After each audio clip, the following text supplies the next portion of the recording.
Yes, guys, welcome back to the Stretford Paddock. We're back with another paper talk. We did try and go live this morning, but due to a bit of technical faults, we've had to go live again. So we've got a few things to go through today. Obviously, we're going to go through the game yesterday, a bit of transfers, and obviously we're going to touch on the racism that happened over the weekend again, sadly. So let's get stuck into it. The MEN have gone with a Christmas-themed headline of Ho Ho No, focusing on the David De Gea mistake, which led to Watford's first goal yesterday. As we all know, all round for United, it was a poor performance. Yes, we created chances. Yes, we should have probably scored at least one goal, but overall it wasn't good enough. It was very pedestrian, and even Ollie came out after the game and said, you know, the first half performance was like a testimonial, and I've got to agree with him. It was very pedestrian, very passive, and just overall wasn't really good enough. Ollie has said though that the only plus point of that game was the return of Paul POGBA. And listen, Paul POGBA is very Marmite. You either love him or you hate him. He divides opinion, but I don't think there's any debate that. And you saw it within the time that he was on. And bearing in mind, he's not played for months. He is head and shoulders above any player we've got in terms of quality. And we know what Pogba's problem has been since he came back to United. It's just been consistency. And obviously, there's always been speculation over him. Is he going to go to? Obviously, last summer it was Barcelona. This summer it's been Madrid. And the Madrid links have carried on throughout the year. So it remains to be seen whether he's going to be here next season. But if we can get the best out of Paul POGBA and tie him down to the club and get him playing at his best at a more consistent rate, then you know it is a good thing. Overall, really, I think we mentioned the team there. I think the team selection was wrong yesterday. Obviously, we know Watford weren't going to come and play us like we like teams to do. We know we are a counter-attacking side, and that's why you've seen the likes of Lingard improve massively recently against Tottenham and City. James as well, Dan James. You know, he's a player that thrives on the counter-attacking. Yesterday, for me, I don't think it was the game for them to. You know, you were probably looking at someone like a Juan Mata, and you know Mason Greenwood probably deserved his start as well in that game. Yeah, so overall, you know. It was a very poor performance and a very poor result, and you know, but at the same time, it's nothing to get too worked up about, and we know where we're at the minute. We know we can beat the big sides. We know what we're good at. We know what we're not good at, and breaking these lesser teams down is something that we are going to have to improve on going forward. Moving on to the transfers, obviously yesterday, as I've said, did show that we need different options, and we need to find a new way against these lesser sides. So. That could come in the form of bringing in some new players in January and the summer. Obviously, we know we've been linked to the likes of Haaland in the last few months, Sancho in the last 12 months. But over the last couple of days, United have been linked to midfielder Kai Havertz in German outlet Bild. And The Athletic have recently said as well that United inquired about Havertz last summer. However, Leverkusen wouldn't allow the player to leave. In addition to that as well, Leverkusen have made it clear they value Havertz at around the 100 million mark, which even in today's market, is very, very pricey. You know, in the Bundesliga this season, Havertz has made 15 appearances, scored 2 goals, picked up 1 assist, and completed 85% of his passes. We know we're short in that midfield role. You know, as good as Fred and McTominay have been in the last few weeks, Pogba coming back as well. You know, we do still need more depth and more quality in those positions.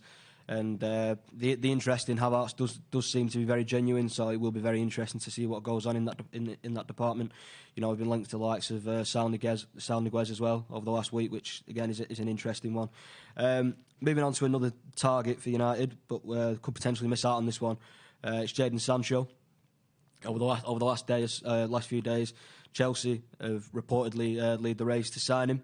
Reports suggest that Chelsea are happy to spend 120 million on Sancho, who is actually supposed to be a Chelsea fan, apparently. For me, and I think for a lot of United fans, it would be a big miss if we didn't manage to sign Sancho up. You know, we need more creativity, as I've said, to help break these sides down. And you know, his numbers in the Bundesliga this year have been phenomenal, and for such a young player as well. You know, he fits the mould of what we're trying to achieve as a club. He'll fit right in on that right-hand side, as good as Dan James has been. I do think Sancho probably has that star quality that we are lacking without the likes of Paul POGBA, and we know Rashford stepped up as well, and Martial. So, fingers crossed we can try and sway Sancho in our favour, but the reports suggest it is looking looking unlikely at the minute. Sorry, and he is going to be going to Chelsea, sadly. And as you all know, Haaland, the news has gone very, very quiet over the last day or so. Obviously, we had the massive amount of speculation that came out the other day, suggesting that he was on his way to Manchester on a flight. We brought you that news as well. So, and his dad did put an end to that rumour. Put it out on Twitter saying to the journalists, have another guess where he's off to. Ollie did actually speak about that in his press conference before the Watford game as well. Some suggested that Ollie wasn't too convincing in saying that Haaland definitely wasn't on his way to Old Trafford, which, yeah, you've got to agree with, really. It didn't seem too convincing in putting the Haaland rumours to bed. So again, we've got linked to a winger, we've linked to a striker, linked to a midfielder. It's all positions that we do need to improve and we do need reinforcements on. Listen, January is always a tough time to sign players. Clubs don't like to let the players go, and it is difficult for a player to settle in midway through a season. Obviously, prime example of that recently is Alexis Sanchez, who obviously hasn't hit the heights at United and is currently out on loan at Inter Milan. So, we are going to have to wait and see. Is it the whole Ollie thing? It is going to be a process, and we are going to have to be patient with it and see where it gets us in the end. And moving on, sadly, got to bring this up. It's a bit bad to towards the end of the video to leave it on a sour note, but while this hasn't directly affected United, it is still something that needs to be spoken about. And there was more racist abuse this weekend in the Spurs-Chelsea game, with Antonio Rudiger being on the receiving end of it this time round. Again, similar to what Fred went through against City, the monkey gestures from some absolute moron in the crowd.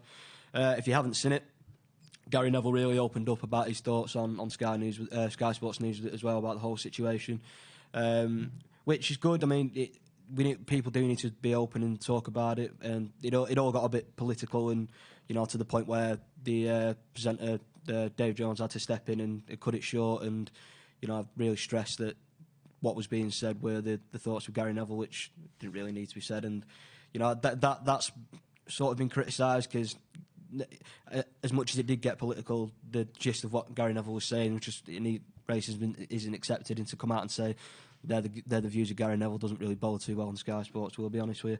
I mean, I do get why they had to cut him short at the end of the day. They're there to analyse football matches, but at the same time, not talking about racism in football isn't going to make it go away. It's nearly 2020, and the fact that we're still having to sit down and talk about this every weekend is getting beyond a joke now. We need stronger punishments for these clubs and the clubs that are involved and the fans that are found guilty as well. Otherwise, nothing is going to change.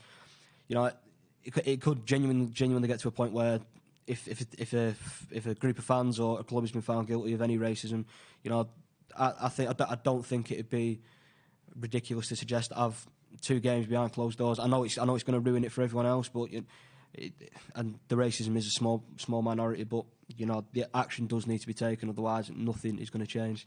Sadly, I'm going to come over to a few of your comments as well. Just bear with me. Where were we at? Make sure you get your comments in about what we spoke about as well. The Havertz, Pogba. Do you think he's going to stay? Do you think he's going to go? Haaland, Sancho. Let us know. Let's have a look. Just waiting for them to load now. If they are going to load. Don't think they're loading. Oh, there we go. Right, let's have a look. Steve's in the comments. Is he having a go at someone? I think he might be here. United need to go all in on Sancho and So. Yeah, they're definitely players that we need to try and get hold of 100%.